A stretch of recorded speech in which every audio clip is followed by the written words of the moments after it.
बिस्मिल्लाहिर्रहमानिर्रहीम। अस्सलाम वालेकुम वरहमतुल्लाहि वबरकातुहू। आबिद राजा चैनल की तरफ से आज मैं अपने दोस्तों को रसूलुल्लाह सल्लल्लाहु अलैहि व आलिहि वसल्लम का एक बहुत ही प्यारा फरमान बताऊंगा। आप दोस्तों ने इस पर ज़रूर अमल करना है। तो शुरू करते हैं। बिस्मिल्लाहिर्रहमानिर्रहीम। हज़रत अबू हुरैरा रज़ियल्लाहु ताला अन्हो फरमाते हैं कि रसूलुल्लाह सल्लल्लाहु अलैहि व आलिहि वसल्लम से दरियाफ्त किया गया कि कौन सा अमल सबसे अफजल है। आप सल्लल्लाहु अलैहि व आलिहि वसल्लम ने फरमाया, अल्लाह और इसके रसूल पर ईमान लाना। कहा गया, इसके बाद कौन सा? आप सल्लल्लाहु अलैहि व आलिहि वसल्लम ने फरमाया कि अल्लाह की राह में जिहाद करना। कहा गया, फिर क्या है? आप सल्लल्लाहु अलैहि व आलिहि वसल्लम ने फरमाया, हज।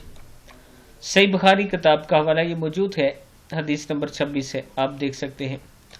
इस वीडियो को भी आप दोस्तों ने आगे ज़रूर शेयर करना है। अस्सलामु अलैकुम वरहमतुल्लाहि वबरकातुहू।